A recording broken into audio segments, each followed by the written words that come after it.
बिस्मिल्लाहिर्रहमानिर्रहीम। अस्सलाम वालेकुम। SST grade 6 lesson number 2 globe map and there uses. इस चैप्टर में हमने ग्लोब और मैप के बारे में पढ़ना है, उनकी डेफिनेशंस देखेंगे और उनकी टाइप्स देखेंगे कि वो कितनी हैं, और इसके अलावा हमने ये देखना है कि उनकी इम्पोर्टेंस कितनी है हमारी लाइफ में। जैसे कि हम सब जानते हैं हमारी ज़मीन गोल है, यानी कि उसकी शेप जो है वो बॉल से रिलेट करती है। इसी तरह जो ग्लोब है उसकी शेप भी जो है वो बॉल से रिलेट करती है। जो सबसे पहला ग्लोब है वो ग्रीक्स ने बनाया था। जो ग्लोब है उसमें जो है वो क्या रिप्रेजेंट किया जाता है, कॉन्टिनेंट्स को और ओशंस को। जो इसकी ख़ास बात ये है कि ग्लोब को हम रोटेट भी कर सकते हैं, ठीक है, और हर एंगल से हम इसको देख सकते हैं।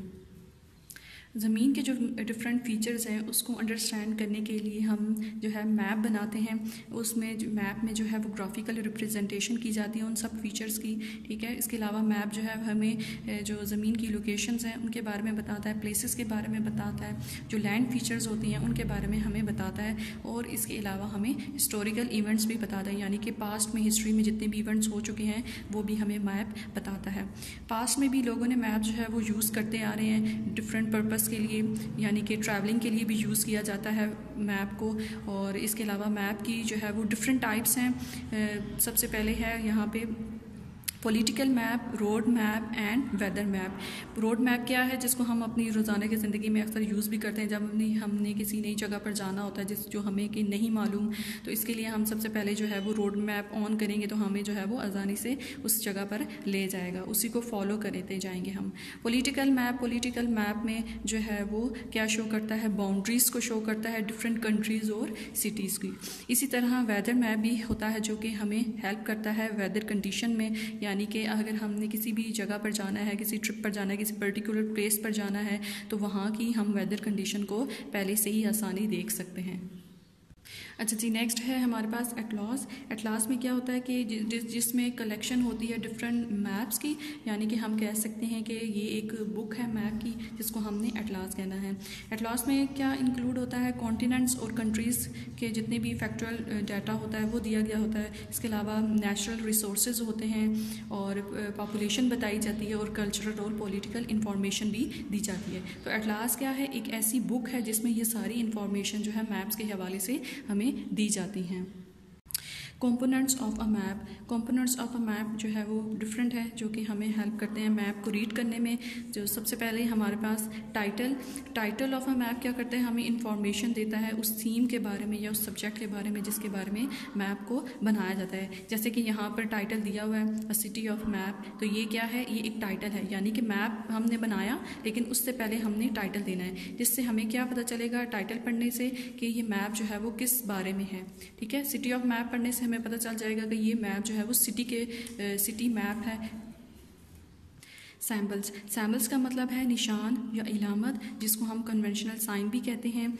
और ये जो है जैसे कि मैप पर अक्सर आप देखते हैं कि डिफरेंट शेप्स बनी होती हैं। अगर मैप पे ट्रायंगुलर शेप बनी हुई है तो इसका मतलब है कि यहाँ पर माउंटेन है, ट्रीज़ बने हुए हैं तो इसका मतलब है वो फॉरेस्ट को शो कर रहे हैं। इसी तरह रेक्टेंगुलर और स्क्वायर शेप्स बनी हुई हैं तो वो क्या शो करेंगी, बिल्डिंग्स को शो करेंगी, ठीक है। इसी तरह जो है वो मैप्स में एब्रीवेशंस भी यूज़ की जाती हैं। मिसाल के तौर पर PS यूज़ किया जाता है फॉर पुलिस स्टेशन के लिए, PO होता है पोस्ट ऑफिस के लिए।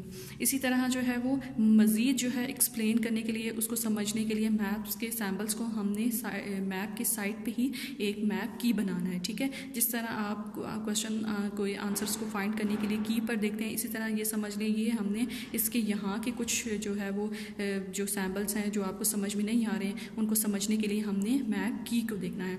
तो यहाँ पे सैम्पल बना हुआ है ट्री का, जो कि हमें समझ नहीं आ रही कि ये कौन सा सैम्पल है, ठीक है। इसके लिए अगर हम मैप की तरफ देखें तो हमने यहाँ पे ट्री फाइंड करना है, ये है ट्री। तो ट्री देखने के बाद यहाँ पर आपको लिखा हुआ मिलेगा पार्क, तो ये आसानी से हमें समझ में आ जाएगा कि जहाँ पे ट्री बना हुआ है वहाँ पे पार्क है, ठीक है। नेक्स्ट में अगर ये लाइंस हैं आपको समझ में नहीं आ रही कि ये लाइंस क्या शो कर रही हैं, किस चीज़ को शो कर रही हैं, तो हम इस लाइंस को देखने के लिए, इनको मज़ीद समझने के लिए हमने मैप की तरफ देखना है। तो मैप की पे ये हैं लाइंस, तो ये क्या शो कर रही हैं, ब्रिज को। इसका मतलब है कि यहाँ पर और सिटी मैप के यहाँ पर और इस साइड पर जो है वो ब्रिज बना हुआ है। तो ठीक है, मैप की जो है वो क्या करता है, हमें मैप को समझने में हेल्प करता है। इसके अलावा नेक्स्ट क्या है, कलर्स ऑन द मैप, यानी कि हमें जो है वो डिफरेंट जो फीचर्स होते हैं उनको रिप्रेजेंट करने के लिए जो स्पेसिफिक कलर्स हैं वो भी यूज़ करने होते हैं, ठीक है। जैसे कि ब्लू है, ब्लू जो है वो लेक्स के लिए, रिवर्स के लिए और ओशंस के लिए यूज़ किया जाता है। ग्रीन जो है वो पार्क्स के लिए और फॉरेस्ट के लिए यूज़ किया जाता है। Brown desert, rocks and historical जो साइट्स होती हैं उनके लिए यूज़ किया जाता है। तो ये जो स्पेसिफिक कलर्स हैं ये उन्हीं के लिए यूज़ किए जाते हैं। अच्छा जी, नेक्स्ट पेज पे है हमारे टाइप्स दी हुई हैं सैम्बल्स की। सैम्बल्स की 3 टाइप्स हैं। सबसे पहले है पॉइंट सैम्बल्स, जितनी भी आपको यहाँ पर डॉट नज़र आ रहे हैं, ठीक है, ट्रायंगल नज़र आ रहे हैं या स्क्वायर्स हैं, ये जितनी भी डॉट, ट्रायंगल और स्क्वायर्स, ये तीनों चीज़ें क्या शो करती हैं, किसी भी बिल्डिंग को, सिटी को और प्लेस को शो करती हैं, ठीक है। ये इसको हम पॉइंट सैम्बल्स कहते हैं।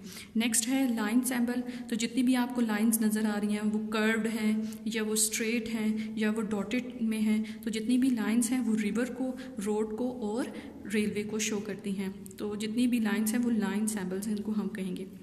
एरिया सैम्बल्स, एरिया सैम्बल्स वो हैं ये जहाँ पर आपको साइंस नज़र आ रहे हैं, ये एरिया सैम्बल है, एक ये है एरिया सैम्बल, ठीक है, इनको हम एरिया सैम्बल्स बोलेंगे। तो ये एरिया सैम्बल्स क्या शो करते हैं, फॉरेस्ट को, लेक को और फील्ड को शो करते हैं।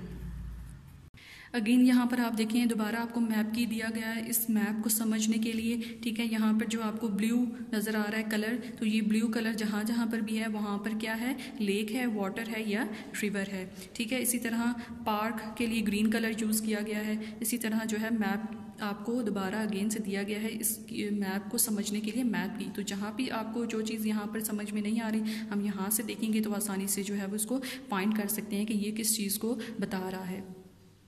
नेक्स्ट है डायरेक्शंस, तो हमने कोई भी नई जगह को देखना है मैप में तो उसके लिए हम डायरेक्शंस की तरफ देखते हैं, ठीक है। और डायरेक्शंस जो है वो हमें जो कंपास रोज होता है वो हमें बताता है। जो अच्छा, डायरेक्शंस भी 2 किस्म की होती हैं, एक होती हैं कार्डिनल डायरेक्शंस और दूसरी होती हैं इंटरमीडिएट डायरेक्शंस, ठीक है। North, south, east and west को हम कार्डिनल डायरेक्शंस कहते हैं। इसके अलावा north east, south east, north west and south west को हमने इंटरमीडिएट डायरेक्शंस का नाम देना है। तो इसमें कंपास रोज में नॉर्थ जो है वो हमेशा पॉइंट जो होता है वो कार्डिनल पॉइंट जो होता है वो हमेशा ऊपर की तरफ होता है, टॉप पर होता है।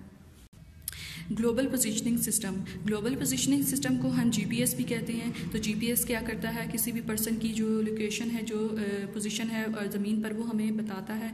इस सिस्टम में जो है वो सैटेलाइट्स इंक्लूड होती हैं, ग्राउंड स्टेशंस होते हैं और रिसीवर्स होते हैं। सैटेलाइट्स क्या करती हैं, ज़मीन के इर्द गिर्द घूमती हैं, ठीक है, वो सिग्नल जो है वो ग्राउंड स्टेशन तक पहुँचाती हैं। तो ग्राउंड स्टेशंस में हम क्या करते हैं, उनमें जो है रडार्स लगे हुए होते हैं, उन रडार्स की मदद से जो है वो हम जीपीएस के फ़ोन के अंदर जितने भी सिग्नल्स होते हैं तो हम उसके ज़रिए जो है वो कैच कर लेते हैं और किसी भी जो है वो लोकेशन को जो है वो एग्जैक्ट जो है वो हमें बता देता है कि उस शख्स की, उस बंदे की जो है वो लोकेशन कहाँ पर है।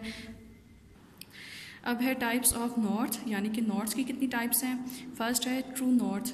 ट्रू नॉर्थ क्या है, एक डायरेक्शन है जो कि नॉर्थ पोल के सामने होती है। इसको डिफ़ाइन किया जाता है जब ज़मीन जो है वो अपने एक्सिस के गिर्द जो है वो घूमती है। इसके अलावा इसको हम ज्योग्राफिक नॉर्थ और ट्रू नॉर्थ भी कहते हैं। ग्रिड नॉर्थ, ग्रिड नॉर्थ एक ऐसी डायरेक्शन है जो कि ग्लोब के टॉप पर होती है, जहाँ पर वर्टिकल ग्रिड लाइंस भी मौजूद होती हैं, जैसे हम इसको ग्रिड नॉर्थ कहते हैं। थर्ड जो है इसकी टाइप हमारे पास है मैग्नेटिक नॉर्थ। ये एक ऐसी है जो कि चेंज करती रहती है। मैग्नेटिक नॉर्थ अपनी जो है वो अपनी डायरेक्शन जो है वो चेंज करती रहती है, ठीक है। और ये ट्रू नॉर्थ के बिल्कुल सामने है और इस वजह से होता है, इस वजह से अपनी डायरेक्शन जो है वो चेंज करती रहती है क्योंकि इसमें जो ज़मीन के इर्द गिर्द जितनी भी मैग्नेटिक फील्ड हैं वो क्रिएट होती हैं, वो पैदा होती हैं ज़मीन जब भी रोटेट करेगी तब। तो इसको हम इस मैग्नेटिक कंपस एक होता है जो कि हम इंस्ट्रूमेंट होता है जो कि हम मैग्नेटिक नॉर्थ को ट्रेस करने के लिए यूज़ करते हैं। तो उस इंस्ट्रूमेंट को हम मैग्नेटिक कंपस कहेंगे।